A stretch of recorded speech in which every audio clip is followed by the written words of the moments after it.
Hello, everyone, and welcome to the Anti-Doping Podcast, brought to you by the Partnership for Clean Competition. I'm your host, Dr. Marie McNeely, and today we are joined by our guest, Dr. Maria Kristina Parr. Listeners, Maria is a professor in pharmaceutical chemistry at the Freie Universität Berlin. And today we're looking forward to discussing some of her research that has focused on understanding the metabolism of steroids and other compounds and improving our ability to detect these substances and their metabolites for anti-doping and other purposes. So, Maria, welcome to the show today. How are you?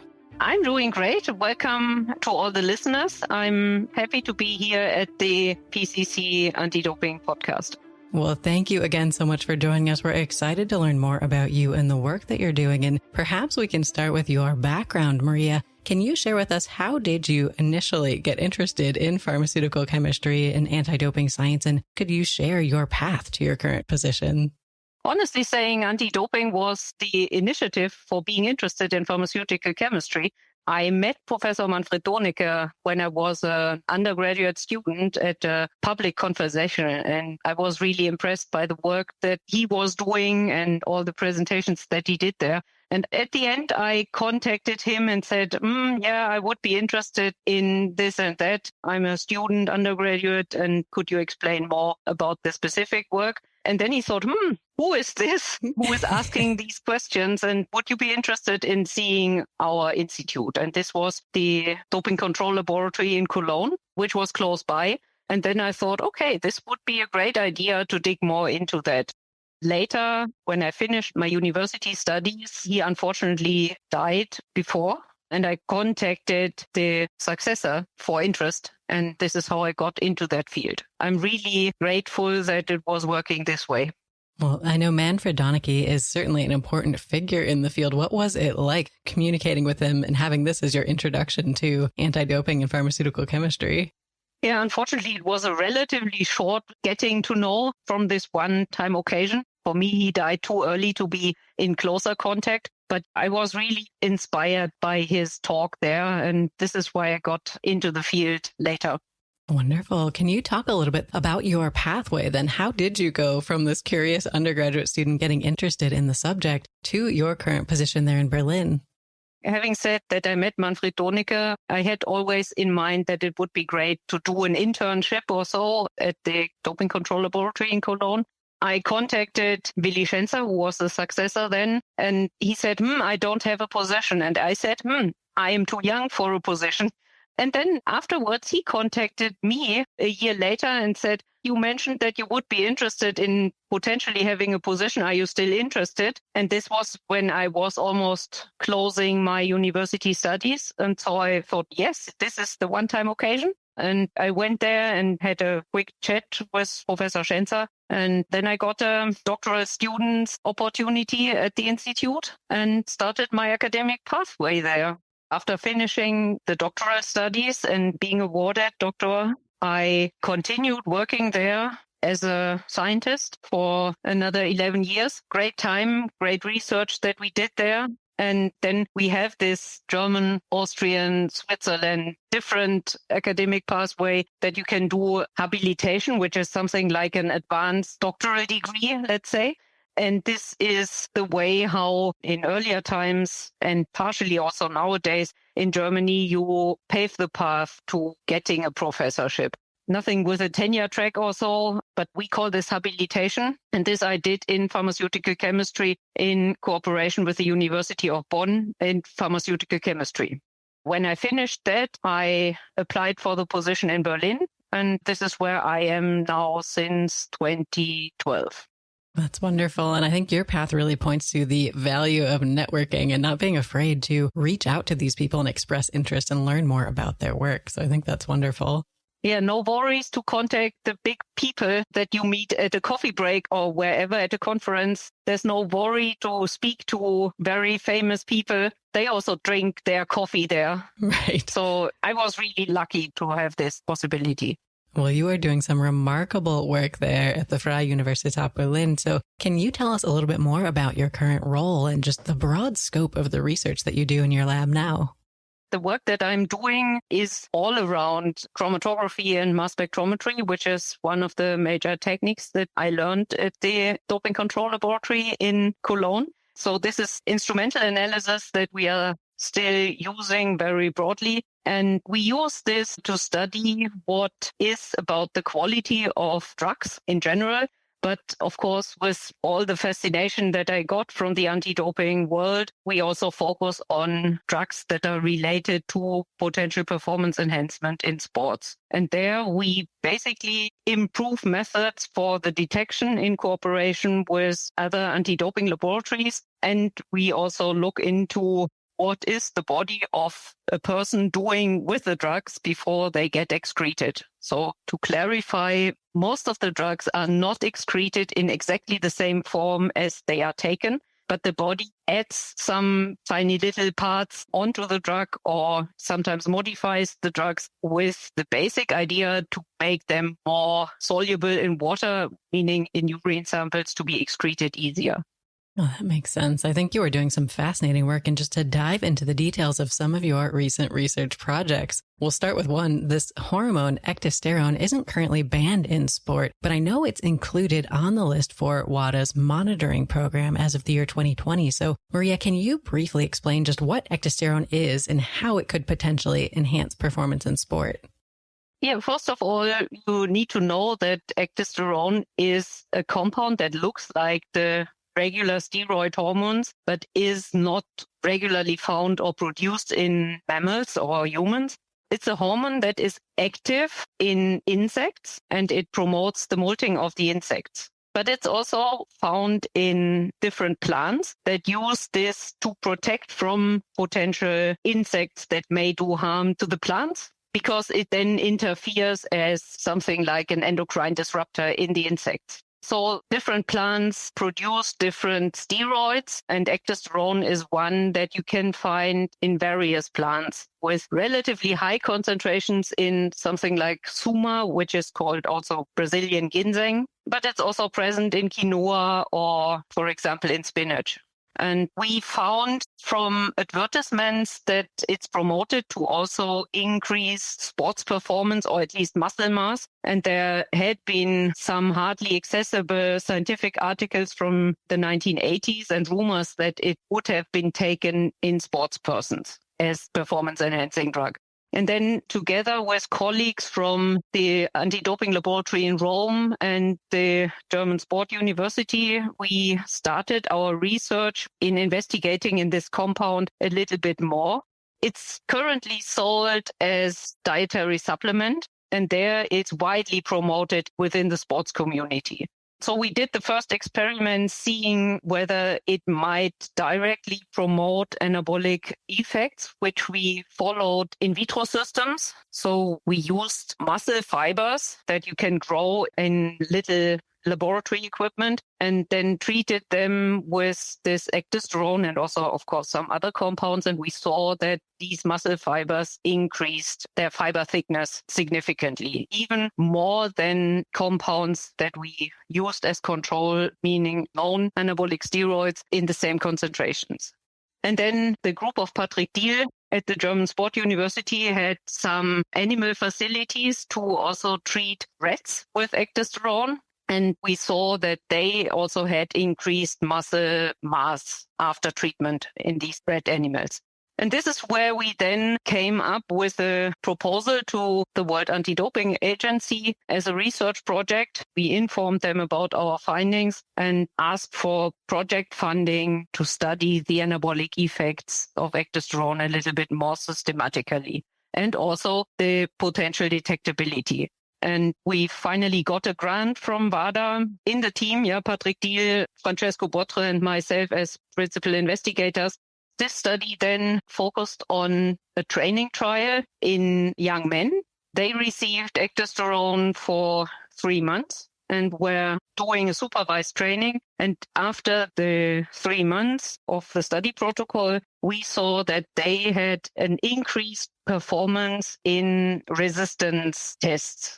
So we had a test battery, let's say, that we did at the beginning of the study and at the end of the study. And the study was in general done in a placebo-controlled double-blind design. So parts of the volunteers received the ecdysterone preparation and another section of people received a placebo, so a non-drug containing capsule. And the investigators that are doing the performance tests with them didn't know anything about who is assigned to which group. And also, of course, the volunteers didn't know. And in the end, the group that received the ecdysterone performed a lot better than the placebo group at the end of the trial. Again, we communicated the results to the scientific community, but also to WADA, of course. And based on that result, the ecdysterone was first put on the monitoring list in 2020. Very interesting. So there seems to be this evidence that you found of performance-enhancing effects of ecdysterone. So then the next question is, can we detect it for anti-doping purposes? And I know you recently conducted research examining how ecdysterone from dietary sources, you mentioned earlier things like spinach and quinoa, how the dietary sources of ecdysterone, how that's metabolized. And then you looked at the urinary excretion profiles after people ate those foods, whether it was in isolation, just having spinach or just having quinoa, and then having both foods together. So can you talk a little bit more about this study and the analyses that you conducted? Yeah, maybe we have to get one step back and discuss, can we detect ecdysterone in general? Yes, we can. So if someone is taking ecdysterone, it gets excreted after body passage in the urine and can be detected by regular means of ideally liquid chromatography and mass spectrometry. What we also saw is that it gets metabolized, and the main metabolite is one that lost one oxygen from the molecule within the metabolism. And this metabolite can also be detected in the urine. There are a few other minor metabolites that might be too complicated to mention now. With the dietary sources, it gets a little bit more complicated to discriminate whether an athlete was eating spinach or having taken capsules or medications of ecdysterone. And this is why we got another project fund from WADA, where we investigated the urinary excretion of ecdysterone and the metabolite after eating spinach and or quinoa. And what we saw is that the bioavailability, which means the amount that gets circulated in the body from a compound, is much worse if you take ecdysterone from spinach in comparison to taking it from capsules. And the same is true for quinoa, but the bioavailability is a little bit better than that from spinach. So it's an intermediate, let's say. What we also saw is that, therefore, the concentrations that you find in the urine are a lot lower if you eat spinach with the same amount of ecdysterone in comparison to ingesting capsules of pure ecdysterone. Similar with quinoa, and if you do a mix of both, then you also find a mixed bioavailability.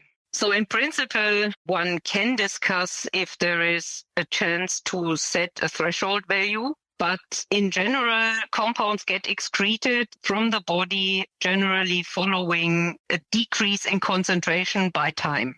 So it will be relatively easy to make a discrimination if someone is after 2 hours of ingesting ecdysterone from a capsule, but it will get more and more difficult if you reach to the tail of the excretion. Then the concentration is relatively low and might be mixed up with concentrations that you find after eating spinach from a relatively shorter time point. That makes sense. So it sounds like, based on your findings, the timing is really important in terms of when they took it versus when they're tested, in terms of being able to determine through these urine samples whether this is kind of typical consumption of ecdysterone-containing foods versus intentional administration with the aim of enhancing performance. That's true, but you normally don't know when an athlete was taking any type of substance before being tested. So this is something that you don't know when you get real anti-doping control samples. So this is something that you may use for the discrimination in controlled settings, but it gets really tough if you discuss this in the normal anti-doping settings. So what we thought would be also interesting is to see if there is other chances to make a discrimination, but there is a lot more research needed to get to a very scientifically valid discriminatory pattern. Well, that makes sense. So in terms of thinking about the implications of this work, of this line of research on anti-doping, could you talk a little bit about the implications or impacts? Yeah, first of all, I would see ecdysterone as a compound that needs to be on the list of prohibited substances because it has scientifically solid proof that it is really performance enhancing. But of course, the story with the food will open some more questions. How can the doping control laboratories deal with findings where they detect ecdysterone? As I said, I would see there's a lot more research needed to ensure that we catch the right people in the sports community.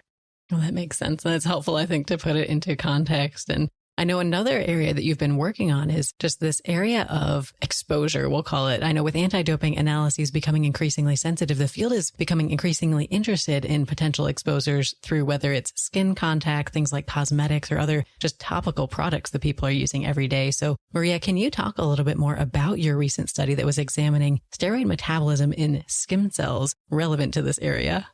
There are drugs that penetrated through the skin, where some others are a little bit more resistant, or the skin makes a bigger barrier for other drugs. For the steroids, it's known that they can be penetrating the skin. And this is also something that is used in therapeutical applications. For example, testosterone is sometimes applied for therapeutical reasons in patients via skin penetration in adhesives or some testosterone gels or so.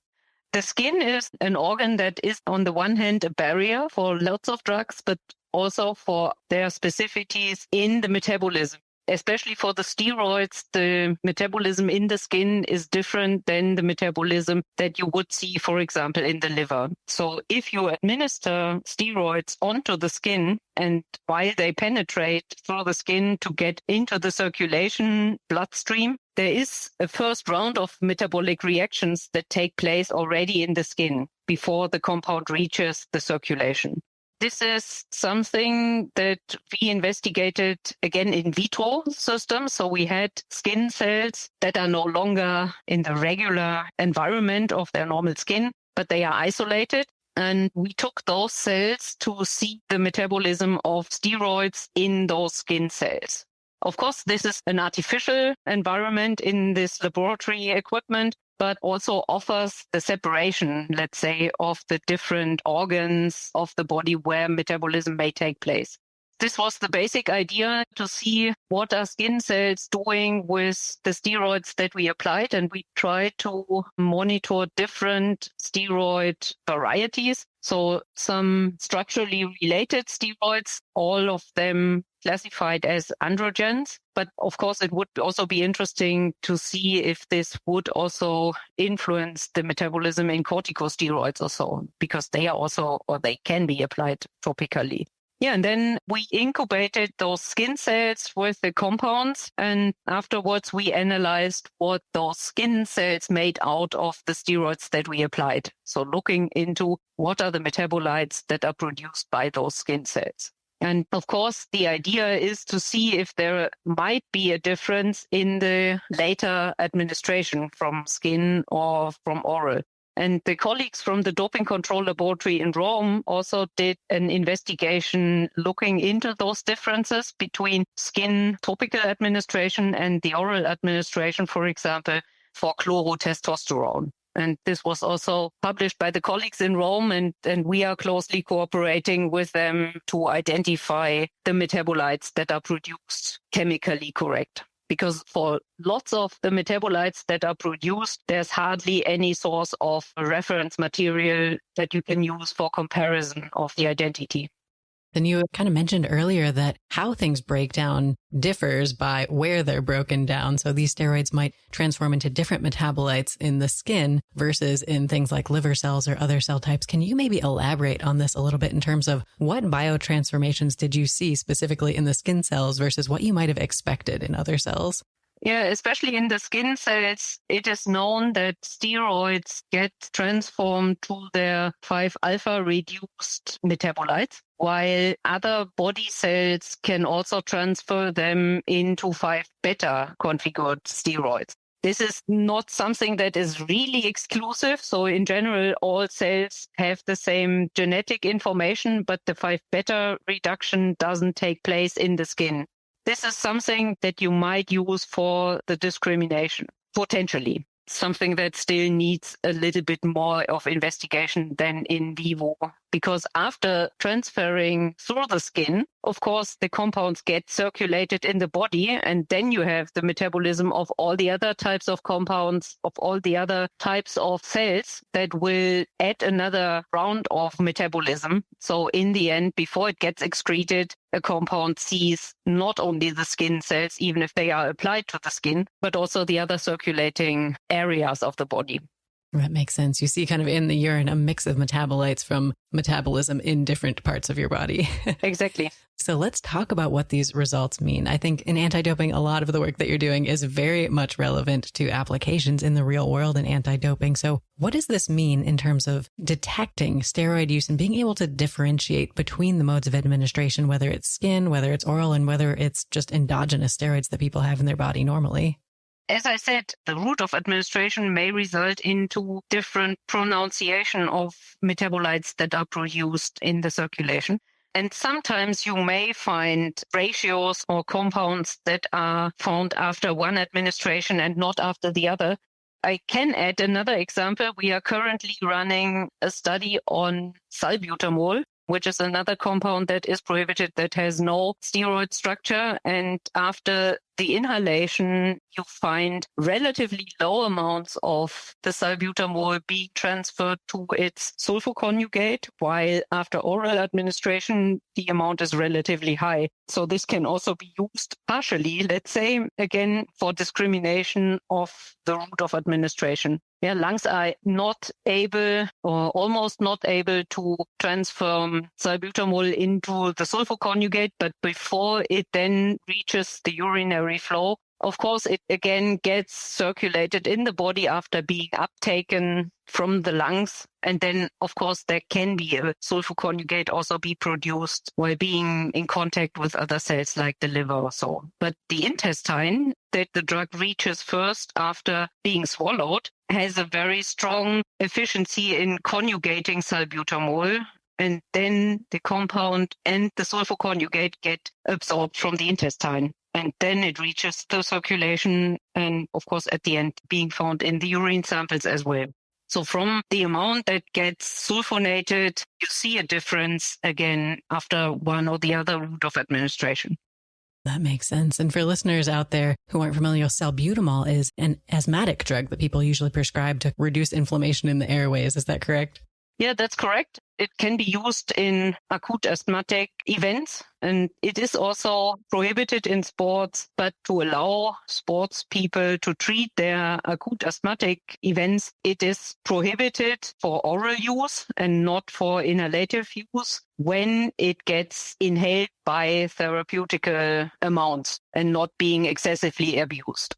Well, I appreciate you sharing this example as well. And we know that detecting abuse of substances in sport, and particularly hormones, can be complicated because these substances are also produced endogenously. And of course, you and other researchers have been conducting some important studies to try to better understand the metabolism of these endogenous forms of the steroids versus these exogenous, these outside administered steroids. So you recently published a study looking at hydroxylated 17-alpha methyltestosterone isomers, which are metabolites of the exogenous, the externally administered steroid methyltestosterone. So to get all of our listeners on the same page, Maria, can you maybe start with a basic definition of what isomers are? In general, isomer is something that is used as a term in chemistry to describe compounds that have the same chemical composition, but different connections of the atoms in the molecule. This sounds relatively complicated if you're not a chemist, but imagine that you have 20 atoms, different ones, carbon, oxygen, hydrogen, and you have them, which is physicochemistry nonsense, but you had all those atoms separately as little balls. and you throw them in a basket, and you do this twice, then you probably find the different atoms at different positions from one throwing to the other. But the number of atoms is still the same. So isomers are compounds that have the same number and numbers of the different atoms, but have them connected in a different way.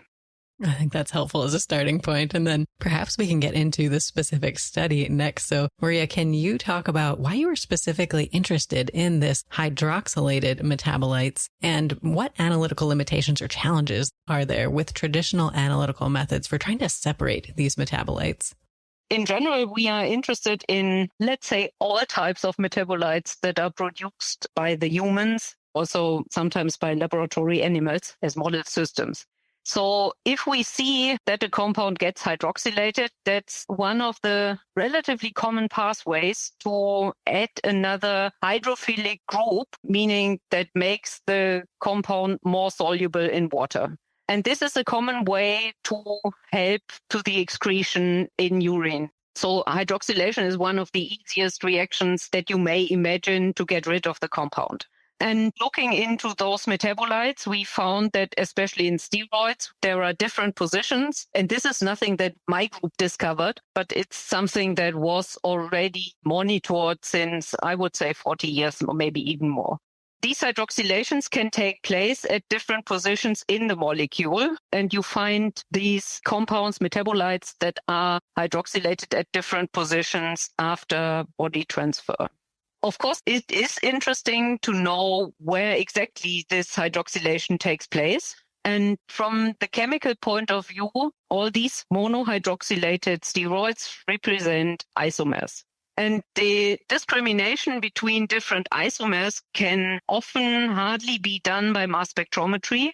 Sometimes you see different fragments of the molecule in the mass spectrometer, but definitely the molecular mass is the same because, as I said, all the atoms that are in this molecule are still the same for all isomers, so they cannot be discriminated by their mass itself. But if the molecule gets fragmented and broken into pieces into the instrument, then you may receive fragments that take or that still have the hydroxylation because it's, for example, the left part of the molecule that was hydroxylated, and this is the fragment that you see. Or if the hydroxylation was at the right part of the molecule and you see the left part of the molecule as your fragment, then you will lose this hydroxy function. So then you get the first hint. But sometimes it's still difficult to discriminate because the hydroxylation might have been taken place close by and you have fragments that are all the same for different isomers. And for that case, we optimize the chromatography. So this is what we do before we run the mass spectrometry detection, where we separate the compounds due to their interaction with a specific, we call this stationary phase. So it's a phase that is fixed either on a plate or in a column. And we run a liquid over this plate or through this column or a gas through the column. And then you get interactions between the molecule and the stationary phase and the molecule and the so-called mobile phase, so the fluid that is running over or the gas that is running through the columns. These interactions may differ also for isomers. And with that, you can push the compounds at a different time through the column. And by that, they enter the mass spectrometer at a different time. And thereby, we can also discriminate between different isomers. Well, that makes sense. And I appreciate you kind of walking through this method. And I think the challenges are non-trivial here, right? Like you said, these metabolites that you're trying to differentiate all have the same mass. So some of these traditional methods are just not going to work. So let's talk about this supercritical fluid chromatography tandem mass spectrometry method that you use in this particular study that we're talking about. And can you maybe share a little bit more about how it can overcome some of these limitations of other methods for this particular set of metabolites that you were interested in? Yeah, in general, we use in our laboratory 3 different chromatographic techniques. One is gas chromatography that uses a gas as the mobile phase.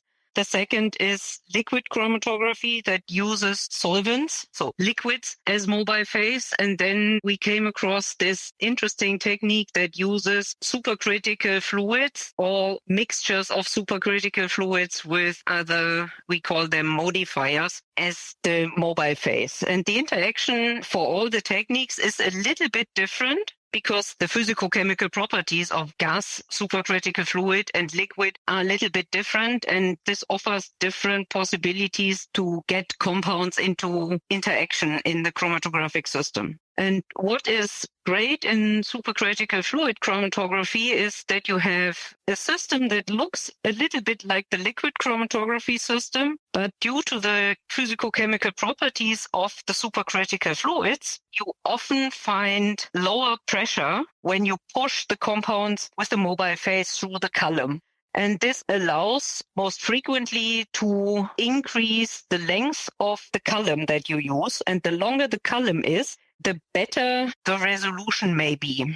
For example, if you take a column that is 10 centimeters and you have a second column that is 20 centimeters with exactly the same other compositions, so same stationary phase, same mobile phase, same flow rate, and so on, then the pressure drastically increases because you have this longer hurdles pathway, let's say, for the drugs to travel. But for the supercritical fluid as mobile phase, the pressure is not as high in general as for the conventional liquids. And so the same system allows to run longer columns without exceeding the pressure limit of the system if you use supercritical fluids. Very interesting. So let's talk then about the findings from this particular study. And can you share what you saw in this experiment and maybe how the findings are relevant for anti-doping? With the hydroxymethyltestosterone isomers that you mentioned, we saw a good discrimination by the retention time for the different isomers that we were studying.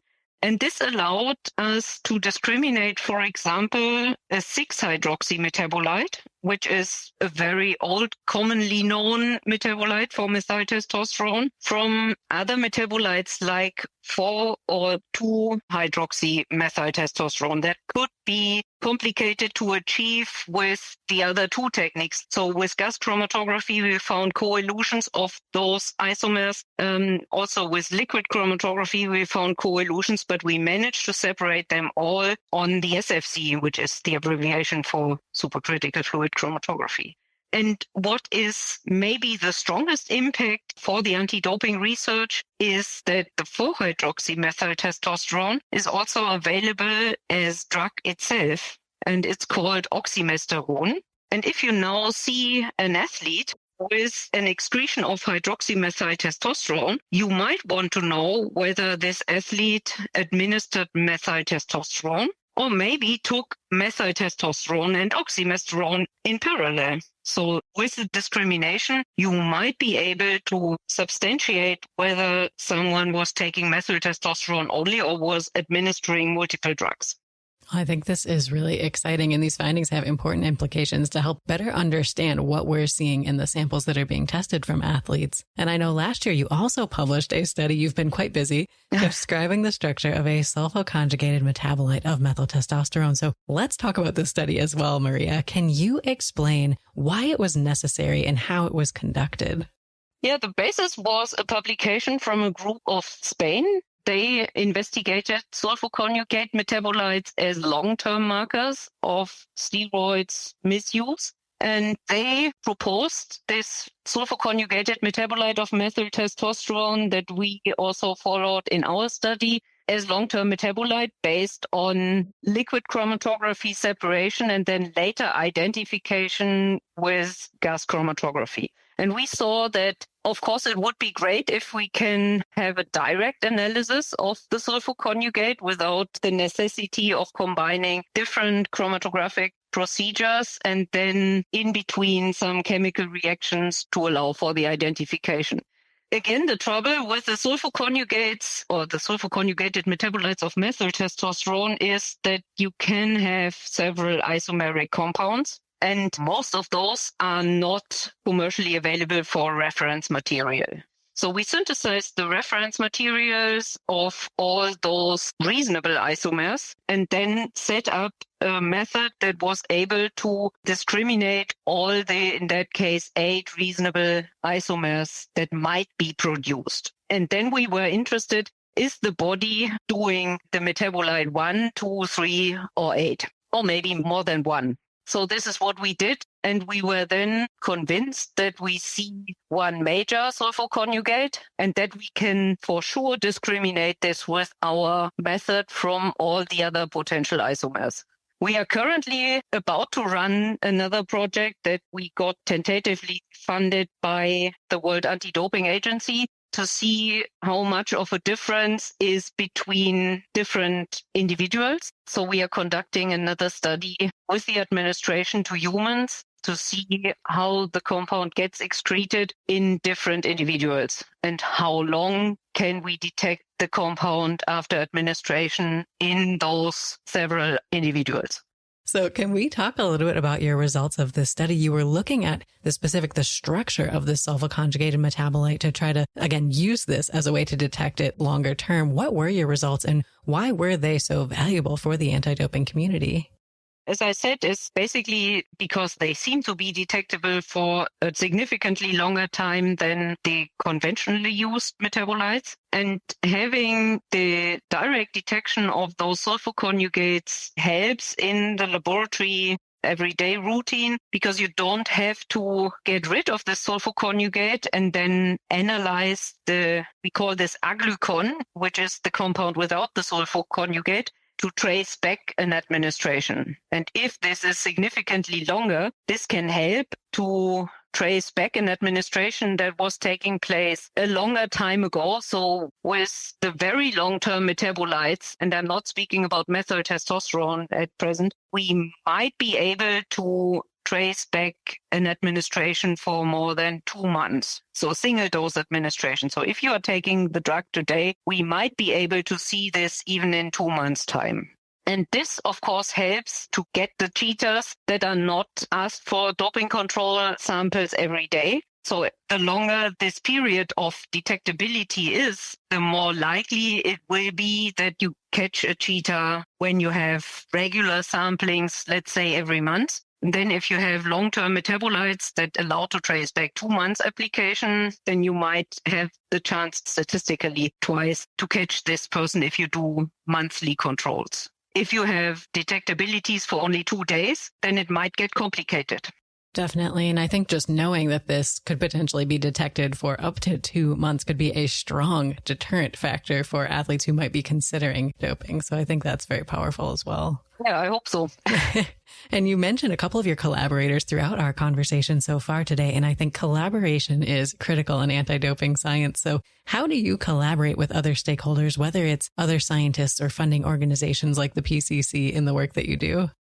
My closest collaboration partner is the anti-doping laboratory in Rome with Professor Francesco Botre and Dr. Xavier de la Torre, and of course all the other great scientists that are working there. So we have a strong collaboration since more or less 15 years, where we do exchange of young scientists. So some of my PhD students have the chance to see the anti-doping laboratory in Rome for a period of, let's say, between 4 weeks and maybe even half a year to do an internship there and to see what happens with my results of the doctoral research. How can this be taken to real life? But of course, also to profit from the great instrumentation that the doping control laboratory in Rome has. And that is sometimes complementary to the instrumentation that we have. And so they have the chance also to use different types of instrumentation. And of course, also getting their personal network. I mean, the PhD students have the chance to get their personal network internationally with the scientists in Rome, with other doctoral students in Rome. And then I already mentioned the collaboration with the group of Patrick Diehl at the German Sports University. And this is a great complementarity, I would say, between their research possibilities and research excellence, which is offering, for example, the animal experiments, also some cell culture experiments. And this is really a fruitful collaboration that I'm having almost 20 years now.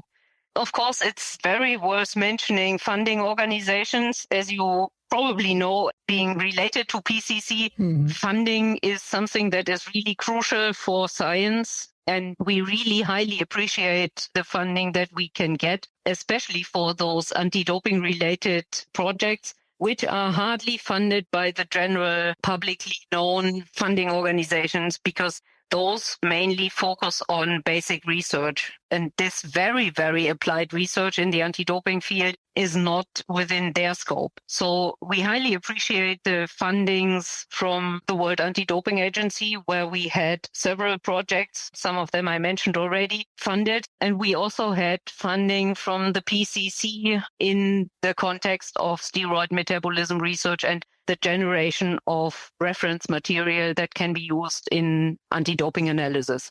Of course, we also are in contact with the German National Anti-Doping Agency, and I'm also closely collaborating with the German anti-doping laboratory that is located near Dresden in Kreischer. And I highly appreciate also the very practical input that we can get from their everyday work that then pinpoints to the challenges that they are facing in everyday's work. And this always gives a good perspective on the research that we are doing is at least planned to help to overcome those challenges. Definitely, Maria. I think that's such a great point that you brought up, kind of making these connections between academic scientists and researchers and the routine work that's going on every day in these anti-doping labs, because there's so much we can learn from both sides going both directions. Yeah, and it's also great to speak with other people that have a different perspective on the topics that you love to work on. So I highly appreciate the contact with other scientists. Wonderful. Well, we talked about some of the remarkable projects you've been able to work on recently, but I know oftentimes things like funding, unfortunately, or time, resources, people, whatever the case may be, may limit the research you're able to do. So, Maria, if we took away all the barriers and gave you all of the resources you could dream up, is there one particular problem in anti-doping that you would most want to solve? I have several ideas that I would love to intensify working on. But if I could dream of something, then I would say, and that's definitely out of my current research focus, I would dream of helping the athletes to understand that this is not in the spirit of sport. So this is more a social science idea that I would love to drive forward, so that all this anti-doping analysis is maybe not even necessary anymore, because the athletes understand that they are doing harm to their bodies and that this is not in the spirit of sports. If we speak about scientific area, it's really a challenge to focus on one particular topic that I would love to address. But of course, instrumentation that we need in our laboratories is extremely expensive. So you can easily spend $1 million on one instrument, but you hardly get the necessary instrumentation below, I would say, $150,000. So you can spend enough money to improve instrumentation. And there I would have lots of ideas, not only related to the anti-doping, but could also help in the anti-doping research.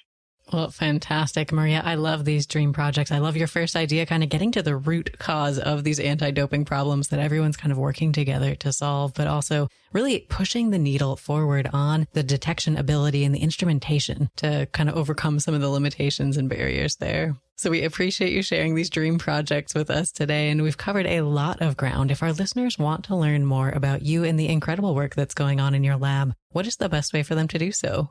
Maybe the easiest way is to access our website, which is on the general server of the Freie Universität Berlin. The general website can be searched on whatever search engine. If you search for my name and Freie Universität Berlin, then you should relatively easy enter that. You see an overview of our research. You see my group members, also my former group members. They quickly introduced their own projects that they were doing in most of the times their PhD.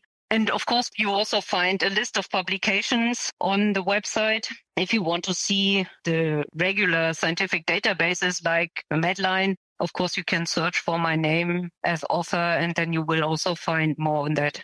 If you want to dig very deep, it might also be possible that you contact the group members and see what they can share with you if you have specific questions.